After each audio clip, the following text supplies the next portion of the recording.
Hi Gina. Hi Ione, hi everyone, I'm Gina, the senior editor of Polyester. And I'm Ione, the founding editor-in-chief of Polyester.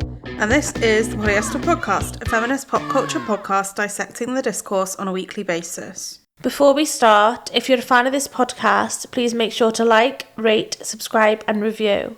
And if you really love us, you can sign up for a podcast membership. We can join our WhatsApp chat, get access to our research each week, and get on our Instagram close friends for only £3 a month. We also now have a Substack called Non-Threatening Boys *, where we will be sharing exclusive content twice a month on the Boy of the Hour. No, wait. Twice a week? No, once a week on the Boy of the Hour. Do we have any reviews, Ione?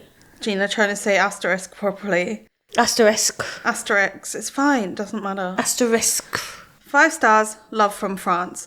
I've been listening to these girls for over 2 years now. I truly love the fact that they keep on talking about pop culture with a political angle. Their takes keep getting better with years, and I know I can count on them to help me navigate the internet by thinking critically. Thank you for your hard work. That is by Amaya is Bored in France. Did I say France? Yeah, love from France. Thank you. And now we got Spotify. Susan says, this is what carries me through Monday after elections in Germany. Thank you, Susan. Galish T says, this podcast is my news source. Love seeing what topic pops up every Monday. Gina and Ione are fabulous, intelligent women. I have a real soft spot for Gina's Valley's accent. Fellow Welsh girl here. Boreda. And Esther, our best friend, says, you guys are basically what makes Mondays bearable. Thank you so much, everyone. Thank you, guys. Always great to know that we are loved. Making your Mondays bearable. We are loved. We were girls together. Lovely to know we are loved. What were we talking about today? Today we are talking about how woke's gone mad, leftist edition. Joke!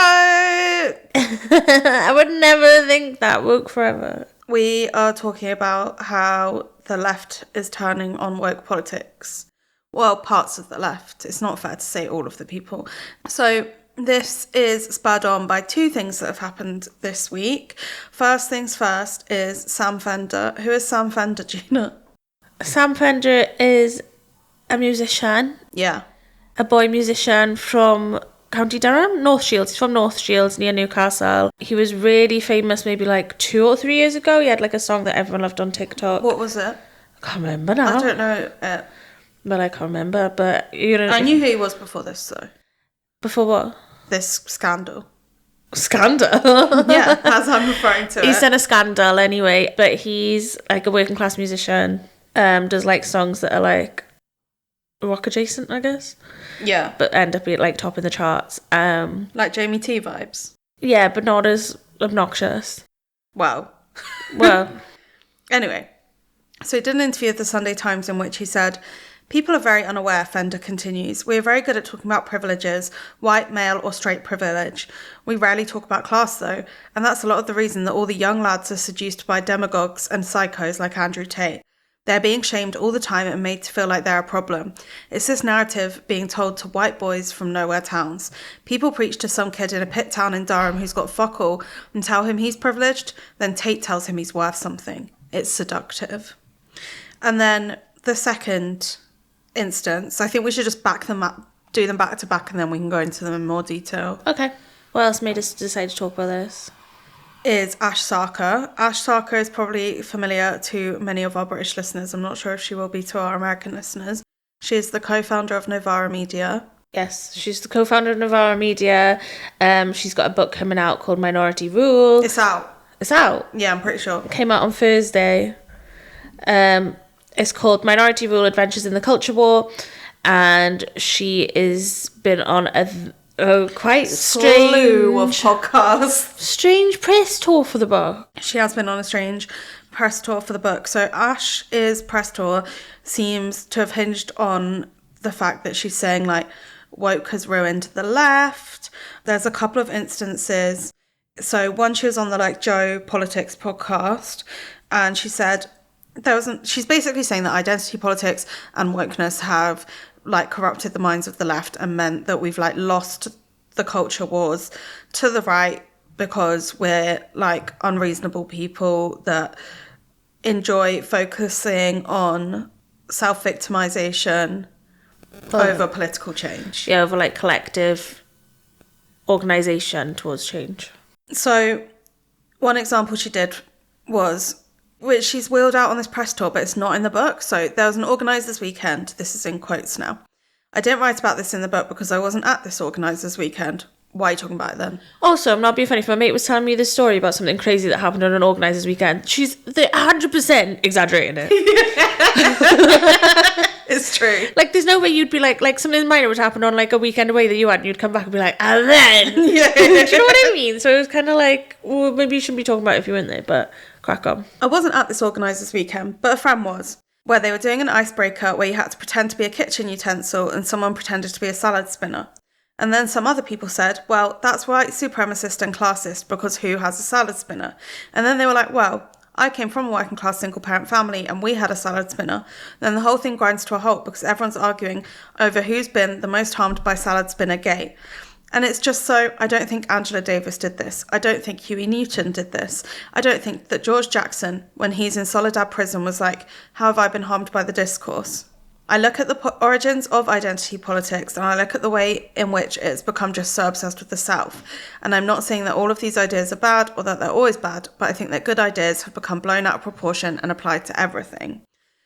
Which is kind of ironic because I feel like that's what she's doing to this, but the other way around. Like, she's taking bagged ideas and applying them to everything, like applying it to the left very broadly when it exists in like a very small intersection of how people behave and act. Another example that she's wheeling out is on the Newsagents podcast.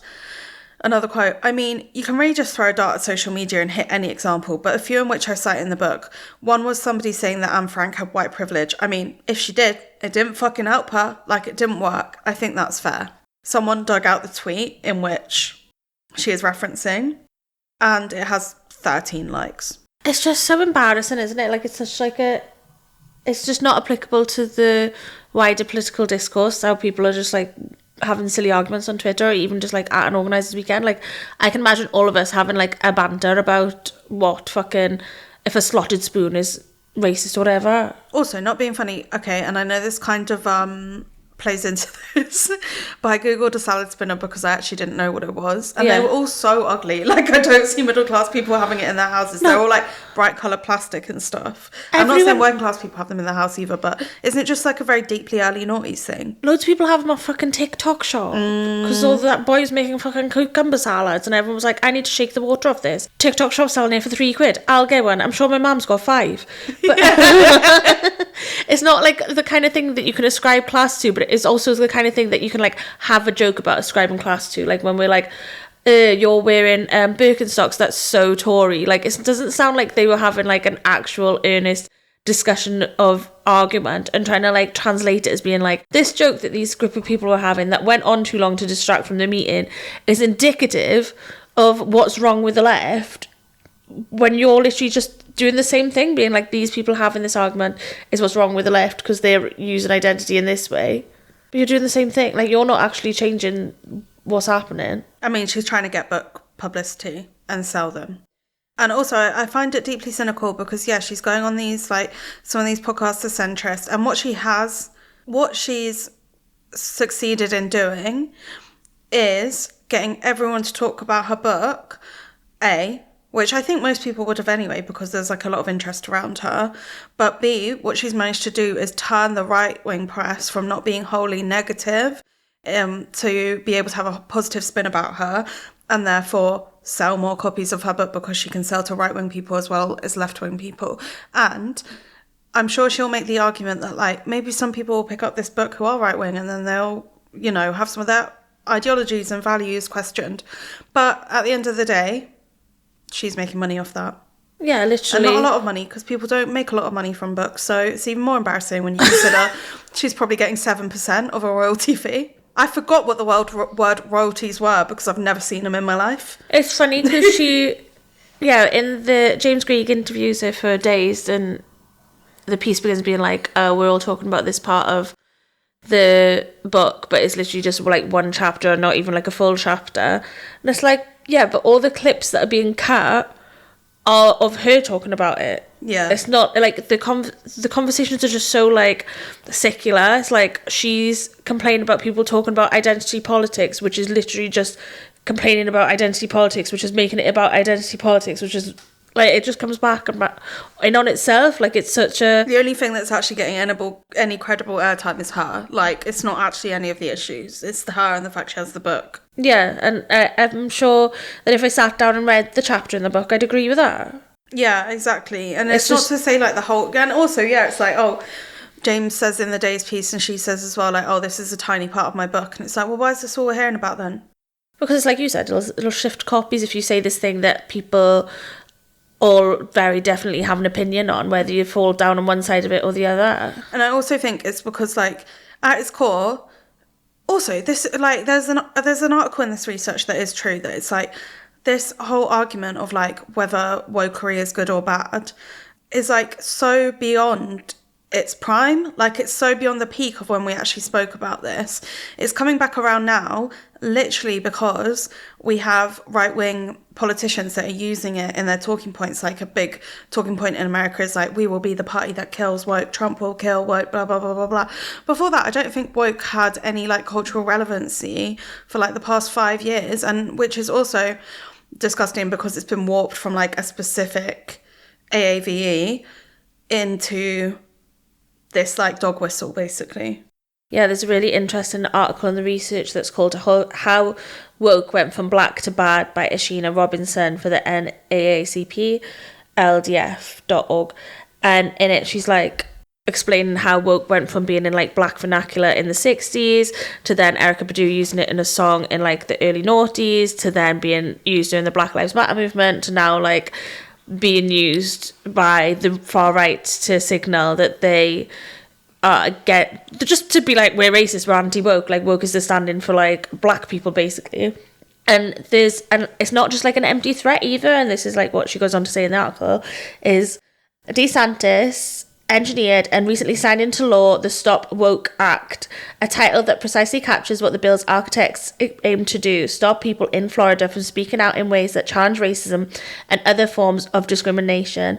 The measure leverages severe penalties, including firing educators and pulling state funding from educational institutions for violations of its intentionally vague yet broad speech and viewpoint limitations, all to brutally chill conversations about racism, gender equality, and LGBTQ plus people. It also prohibits promoting specific phrases and concepts like systemic racism that are critical to explaining how discrimination is perpetuated and to understanding the impact of inequality on people's everyday lives. And I think, like, what's interesting is that when someone like Ash says stop woke, we need to stop, like, using this word, we need to, like, stop living this lifestyle, all it does is add fuel to their fire. It doesn't, like, oppose it, it just, like, bolsters it, in my opinion. Yeah, 100%. And it's like, for example, these are conversations, perhaps, like the erosion of identity politics and how it's, like, fed into, like, individualist politics that are bad, are politics that conversations that can be had by the left for the left. But, like, all of these contexts, it's all context specific, for example. So, like, for example, you wouldn't, well, like, personally, there's conversations that I wouldn't feel comfortable, for example, criticising anything about disability politics in a circle that isn't disabled. Same with fatness, like, same at all these intersections of my own identity. But as soon as you have a book or you have something that's, like, on a huge platform, you nullify the political affiliations you may have of your own because you're pandering to, like, a very wide demographic that, yeah, you're basically playing to the lowest common denominator. Yeah, it's literally like, what does Navarra think a video called Woke is Dead is appealing to? And it's just so embarrassing from, like, a clickbait point of view as well. So before we go break, Ash did respond to a tweet in which it said, I'm not going to answer for what colleagues have said, but the salad spinners thing happened and it derailed an entire organising weekend. Again, how does she know? Because she wasn't there. But if you think we should turn a blind eye towards that kind of waste of time and energy, I think we fundamentally disagree. And someone called Archie Woodrow at Samurai Apology quote tweeted it saying, think this is symptomatic of much wider problems. It's fine to go on right-wing media bemoaning the problems with the left, but publicly articulating any critical reflection about your own colleagues and your own organisation is impossible, not a healthy left media ecosystem, IMO. Yeah. So, yeah, it's true. And with that, we go to break.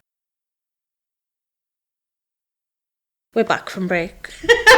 It's very serious. We are back from break. I thought one of the other tweet that I really liked in response to Ash was when she was on telly, or was it a podcast? The newsagents, saying... All podcasts are bloody telly these days. Not ours yet.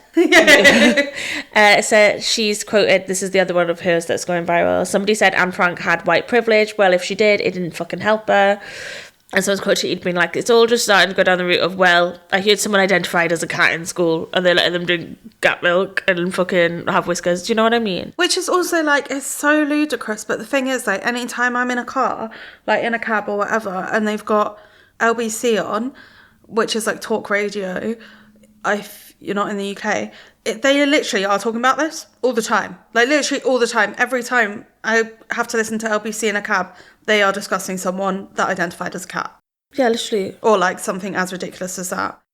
Anyway, Sam Fender. Sam Fender's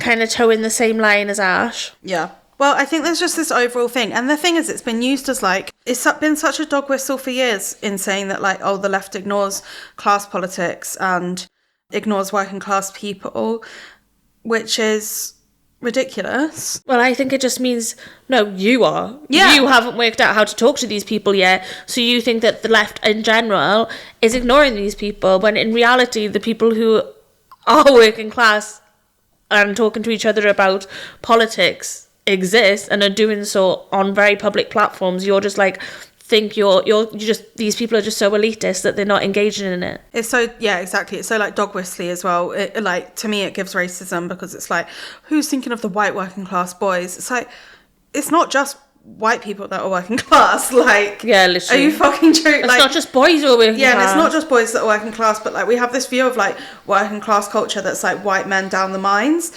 And Sam Fender really perpetuates that as well. Yeah, or, like, white men that are in the British forces, or, like, white men that do, like, laborious jobs. And it's like... Yeah, won't someone please think of them? But, like, yeah, there is definitely a conversation to be had about the radicalisation of people... of these people, 100%, but laying that blame at the feet of the left just doesn't make any sense. It's 100% being done by the people of the right. And then I also think on this that, like, it is so inversely patronising to working class people to be like, oh, these lads, like, they got fucking nothing, they live in middle of fucking nowhere, all they can do is switch on YouTube and watch Andrew Tate. It's like, we all have the same YouTube, we all have the choice of what we watch. I'm watching Trixie and Katya videos. Yeah, exactly. And, like, we think of, like, algorithms and the internet as this, like, monolith in which you have no decision making over, and it is obviously true that far right content is, like, pushed to people more and more and more, but also working class people have critical thinking skills. Like, yeah, we're not all fucking idiots, like, sitting honestly, at home with like, no autonomy, gooning out. And also, who do you think the people are that are running the algorithms? The people who are creating the videos, the people who are on LBC? Those are all middle class people. What are you on about? And not just that, but, like, yeah, it's like you said, like, the working classes aren't a monolith. Like, we aren't all, like, sitting around, like, waiting for the answer to come from the sky about, like, why we're all being oppressed, and we're not all, like, automatically just going to be big racists about it. Yeah, exactly. And sorry, I've scrolled down my research, and there's a quote in this original Sunday Times article that he was quoted in, calling him the Springsteen of the Northeast. You know, I'm the fucking Joan Didion of the Valleys. We can all say words, can't we? Jesus Christ. Just because someone has a guitar and is from somewhere else doesn't mean, like, they're... Also, it's just like this thing being like, oh, so this boy who's been famous... Boy, sorry, that sounds so patronising. This little boy. He's acting like a little boy. He's also going for drinks with Johnny Depp. He's fucking... That's what I mean, though. Like, he leans into this caricature of being someone from the north just as much as, like, this working class man. But you haven't been working class for about 5 years, love. And in the Times article, you're like, yeah, it's really horrible. Like, loads of my mates back home, like, they're so working class, they've died, and there's nothing there for them. And it's like, but Sam, are you putting any money or thought or organisation or care into, like, what's going on back home? Or are you living in North London? Just put a couple of grand in your mate's pocket if you can see they're clearly suffering. Like, there's a quote where it's like, oh, my rich mates go to rehab, but my poor ones die. Why are they dying? You've got money. Send them to rehab, babe. Babe, send them to rehab. Open a rehab. You've literally got money. Oh, I know. Instead of writing, like, a Ponzi little song about it. And he's like, oh, I hate being famous, apart from the money. Yeah, they're clearly wealth hoarding. Anyway, and all his songs are called like the poor boys of the village. They literally are. And he is playing into stereotypes. So then it's like, he says that his album, he was like driving in a Winnipeg around Detroit and like saw how like, you know, Detroit is so impoverished, and it really inspired him to talk about what's going on at home. And his album's called Crumbling Empire. He was born in North Shields, a few miles east of Newcastle. He speaks about his homelessness epidemic growing up skint, his father Alan, who grafted his ass off, in quotes, as an electrician, and his stepfather, who fought for his country but was left on the streets. His mother, Shirley, who was a nurse, who became ill with fibromyalgia and had to stop working when Fender was 17. But the DWP hounded her, so she lost her pension. All these people who did so much for their families, their country, but have naught to show for it. It's like, who gave them nothing to show for it? Is it the woke left? Or is it the fucking Tory government that has been crippling this country for the last, like, 16 years? We've only had a Labour government since whatever month it was of last year, and they're shit too. But, like, why are you blaming people that say, oh, white people have privilege? Like, that is essentially saying the immigrants have come and taken our jobs. Yeah, it's exactly the same line of rhetoric, and it's also trying to like push this nationalism that is something that we as the left need to stand up against. And the key thing... you go. I just feel like everyone's seen like these tactics work of like saying like really bold statements that can appeal to everyone and can also be like kind of tied towards like a racist point of view. Have worked really well for the right. So now everyone's like, right, we should do the same thing. Like, we need to appeal to these white men who are the like majority of this country. 80% of the country's white. Let's just actually appeal to them on the basis of what I think they want to hear. And what I think they want to hear is the same as like what some of them are like voting for from Nigel Farage. And it's so embarrassing to like just ascribe that's what that's the level that all working class people need to be spoken to on. Ash says it in her piece as well. She's like, oh, the left needs like a Jeremy Corbyn type of Jeremy Corbyn politics that's like a rich white man. It's like, why are we just so obsessed with the same playbook of things? Like, we can't imagine like a future beyond the power structures we already have, like even from like our supposed like communists and radical lefties and like working class heroes. It's like they're still falling down the same rabbit holes over and over and over again, and it's for attention. Like, it's not for fucking, you know, like political nuance or like believing in the left. It's for selling books and selling albums, and that is like the worst infiltration of identity politics. The fact that you're using those identity politics for your own capital gains. It's disgusting. I just think it's so embarrassing how much these people clearly look down on the working classes, like, and put absolutely no effort into understanding them beyond being like, oh, here's like the way that we are all mistreating the working classes, without ever actually sitting down and thinking like, well, what do we actually need? Like, how do we actually need to talk to these people? How do we need to talk to each other? And I think what's even more embarrassing is that they're all doing it for attention. They are doing it for attention. Yeah, no, exactly. And they're doing it to shift books. Like, but it's so sickler as well. It's like being exactly. like, oh, no wonder these working class boys are going off signing up to Andrew Tate videos. It's like, what? So you want them to sign up to your fucking Sunday Times articles? Yeah, and like listen all to your your interviews. album where it's like, my poor dad, the electrician. Like, what? Neither does anything to like advance class politics or advance like progressive thinking on the left nor the right. And in reality, it's those types of comments are just going to like further marginalise people to the right. And also, we're just going to see people lean more and more and more towards the right for attention and for money, especially those like political pundits in the public eye, or people that like proclaim to be political, because it's a good headline. And I think it's so removed from real life as well. Yeah, like 100%. No one's actually going to like my hometown and going to the boys being like, you're actually really like disgustingly privileged, like you should really need to like check your privilege and sort your life out. Like, it's such an online conversation to be referencing as if like these are the conversations that are actually being had between these people. And I think it just adds to being like, we need to stop talking about privilege because it hurts the feelings of these working class men. But like, what working class men do you actually know that are being hurt by that? Because the people who are making the videos saying that and doing the interviews and selling the books saying that this is hurting working class men aren't working class men. Yeah, and I also think that it's cyclical in that it's like, this kind of says this in the Guardian review of Ash's book, but it's like, a media that's obsessed with the media. Like, it very rarely steps outside of its bubble of like this cyclical social media of information, where it's often like other journalists talking to other journalists, or other people that work in the media talking to other people in the media, or even just like people that are on Twitter too much talking to other people that are on Twitter too much. And it's like, it's a rare instance in which like too much credence is given to the way we talk to each other on the internet. 100%. I think what Ash brings up is that she's saying like, oh, it altered wokeness and identity politics all turned into a competition of like who's the most victimized. But I don't think that anyone in actually these communities is having that kind of competition with one another. They're literally struggling to survive. Like, there's so many fucking food banks and kids in poverty and people literally dying because they can't have the heating on in this country.